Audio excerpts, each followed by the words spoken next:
బీజేపీలకి వ్యతిరేకంగా సంకల్ప దీక్షట 29వ తేదీన అన్ని జిల్లా కేంద్రాల్లో దీక్షా దివస్ ప్రారంభం. డిసెంబర్ 9వ తేదీన మేడ్చల్లో తెలంగాణ తల్లి విగ్రహావిష్కరణతో ముగింపు. బీఆర్ఎస్ కార్యనిర్వాహక అధ్యక్షుడు కేటీఆర్ అట. ఈయన కాంగ్రెస్ బీజేపీలకు వ్యతిరేకంగా సంకల్ప దీక్ష చేస్తారట. సంకల్ప దీక్ష. రాష్ట్రంలోని కాంగ్రెస్, కేంద్రంలోని బీజేపీ ప్రభుత్వాలకు బుద్ధి చెప్పాలి అనే సంకల్పంతో దీక్షా దివస్ కార్యక్రమాన్ని చేపడుతున్నట్లు బీఆర్ఎస్ వర్కింగ్ ప్రెసిడెంట్ కేటీఆర్ తెలిపారు. ఈ నెల 29న రాష్ట్రంలోని 33 జిల్లాల్లోని పార్టీ కార్యాలయాల్లో దీన్ని ప్రారంభిస్తామని చెప్పారు. శుక్రవారం దీక్షా దివస్ ప్రారంభమవుతుంది. మీరు ఆయన ఎటువాయ్ ఇంకా బయటకు వస్తలేడుగా, మొత్తం ఢిల్లీకి చక్కర్లు కొట్టిండు, నన్ను అరెస్ట్ చేయొద్దు అని.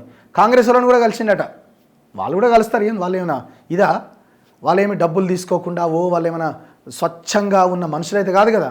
బీజేపీ వాళ్ళని కలవడానికి ప్రయత్నం చేసి వాళ్ళని కూడా ఒకరిద్దరిని కలిసిండు అంటున్నారు. ఆయన చెప్తున్నారు నేను మనోహర్ లాల్ ఖట్టర్ని కలిసిన అని. వీళ్ళు అంటున్నారు బీజేపీ వాళ్ళు ఎవరిని ఏడ కలిసినా ఫోటో చూపించి అంటున్నారు. మొత్తానికైతే ఆయన కూడా కలవనట్టుంది. పోయి పేపర్ ఇచ్చి వచ్చినట్టున్నాడు. ఆ రిసెప్షన్లో పేపర్ ఇచ్చి వచ్చి నేను మనోహర్ లాల్ ఖట్టర్ని కలిసిన అని చెప్పిండు. మొత్తానికైతే లోపల అందరిని కలుస్తున్నాడు. కాంగ్రెస్ వాళ్ళని కూడా ఒకరిద్దరు సీనియర్ నాయకులను కలిసిండట. మాణిక్యం ఠాగూర్ని కలిసిండని అంటున్నారు. జర్రగా రేవంత్ రెడ్డికి చెప్పండి, మీరు ఏమన్నా చేసి నా అరెస్ట్ని ఆపండి. ఇప్పుడు ఎందుకు ఈ ప్రోగ్రామ్ చేస్తున్నాడు? ఏదో ఒకటి చేయాలి, జనాల్లో ఉండాలి. జనాల్లో ఉంటే ప్రజల గురించి నేను మాట్లాడుతుంటే జీర్ణించుకోలేని కాంగ్రెస్ గవర్నమెంట్ నన్ను చూసి భయపడి నన్ను అరెస్ట్ చేసిందని చెప్పుకోవాలి. మొన్నటిదాకా లగచర్ల ఇష్యూ గురించి అనుకున్నాడు. ఆ కేసులు అరెస్ట్ చేస్తారేమో, అది రైతుల ఇష్యూ కదా. కాంగ్రెస్ వాళ్ళు చాలా వ్యూహాత్మకంగా ఇష్యూ కొంచెం సైలెంట్ అయిన తర్వాత చేద్దామని వాళ్ళ ప్లాన్లు వాళ్ళు ఉన్నట్టున్నారు. ఎవరి ప్లాన్లో వాళ్ళు ఉన్నారు. అసలు ఎవరికి ఈ దీక్ష చేసే అర్హత ఉన్నది ప్రజల ఇష్యూస్ మీద? మీ జనాన్ని మొత్తం సావగొడుతుంది 10 ఏళ్ళల్లో.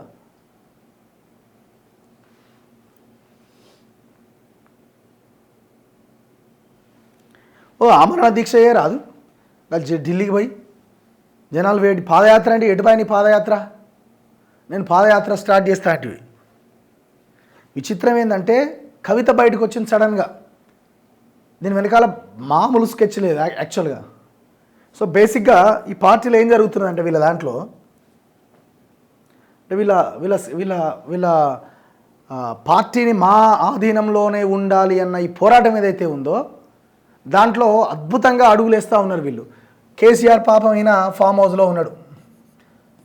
పాపం అని ఎందుకంటారంటే జనాల యాంగిల్లో కాదు, ఆ కుటుంబం అంతా ఒక ఆయన ఇటు గుద్దుతున్నాడు, ఒక ఆయన ఇటు గుద్దుతున్నాడు.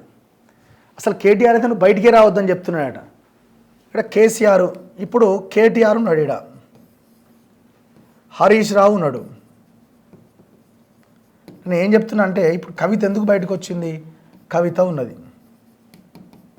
ఇక సంతోష్ రావు అయితే ఇక అది సైలెంట్ అయిపోయింది ఆ బ్యాచ్. ఎందుకంటే మళ్ళీ నేనే ఇరుక్కుంది ఇలా అని. ఇప్పుడు కేటీఆర్ మొత్తం తానే చూస్తున్నాడు. అధికారంలో ఉన్నప్పుడు షాడో సీఎంగా పనిచేసిండు.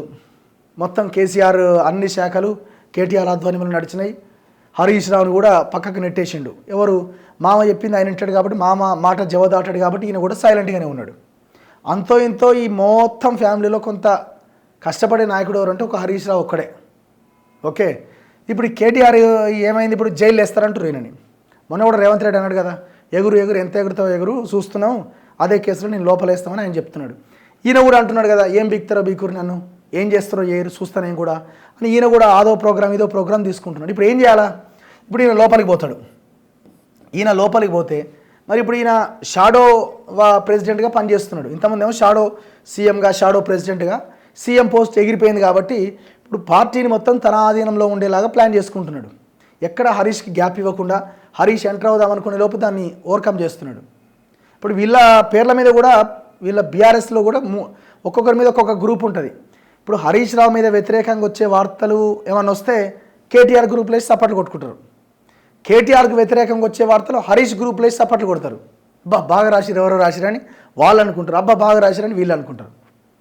సో ఈ వార్ నడుస్తున్నది. కేసీఆర్ ప్లాన్ ఏం తెలుసా? కేసీఆర్ ప్లాన్ ఏంటంటే ఎవడు ఎటుపోయినా, ఏ లీడర్ ఎవడు అసంతృప్తిగా ఉన్నా, కేటీఆర్ నచ్చలేదనుకో హరీష్ దగ్గర పోతారు, హరీష్ నచ్చలేదనుకో కవిత దగ్గర పోతారు. ఎవడేడున్నా మనతోటనే ఉండాలి లీడర్లు. సో అన్నది కేసీఆర్ ప్లాన్. అట్లా కేసీఆర్ సక్సెస్ అవుతున్నాడు. అయితే ఇప్పుడు కేటీఆర్ జైలుకి పోతే మరి పరిస్థితి ఏంది? మరి ప్లేస్ని ఎవరు ఆక్యుపై చేయాలి? ఎవరు చేస్తారు? ఇష్యూస్ మీద ఫోకస్ హరీష్ రావు ఎంటర్ అవుతాడు. హరీష్ ఎట్లా ఎంటర్ అవుతాడు? వీళ్ళిద్దరికి పచ్చగడ్డేస్తే భగ్గు అంటది. ఎవరికి? కవితకి, హరీష్కి. అందుకే ఇప్పుడు ఈమె సడన్ ఎంట్రీ ఇచ్చింది. ఈమె 3 నెలల దాకా బయటికి రాననుకున్నది. బయటికి రాననుకుని ఆమె లైఫ్, ఆమె ప్రశాంతంగా ఫ్యామిలీతో ఆమె ఉన్నది. సడన్గా ఎంట్రీ ఇచ్చింది. ఎందుకు? పుసుక్కునైన లోపలికి పోయింది అనుకో, మరి ఈ ప్లేసు హరీష్ రావు వస్తే మరి నేనేమైపోవాలా? పార్టీ నాది, మా నాయనది, మధ్యలో అల్లుడు ఎవరు అని ఆమె సడన్ ఎంట్రీ ఇచ్చింది. ఎంట్రీ ఇచ్చి ఆడ నిమ్స్కి పోయి ఆ పాపను ఒక ఆమెను పరామర్శించినట్టుంది. తెలంగాణ జాగృతి మీటింగ్ పెట్టినట్టుంది. ఇక స్టార్ట్ చేసింది. నాకు తెలిసి 6 నెలల సంవత్సరంలోపు ఈ బాంబు బ్లాస్ట్ అని పేలుతుంది. హైడ్రోజన్ బాంబు అవుతుంది ఆ పార్టీలో. ఏదో జరగబోతున్నది మొత్తానికి. నెక్స్ట్ అంటే చూడండి, వాళ్ళకి ఇప్పుడు అధికారంలో వేరే పార్టీ ఉంటే మాకు అధికారం కావాలని ఎదురు చూడడం ఒక ఎత్తు. ఆ ఇంట్లో ఉన్న వాళ్ళే ఏమైపోతారో, ఎప్పుడు పోతాడో లోపలికి, నేను ఆడికి పోదామని ఇల్లు ఎదురు చూసుకుంటున్నారు. అంటే వీళ్ళకి అధికారం మీద ఉన్న మత్తు ఎంత భయంకరం చూడండి.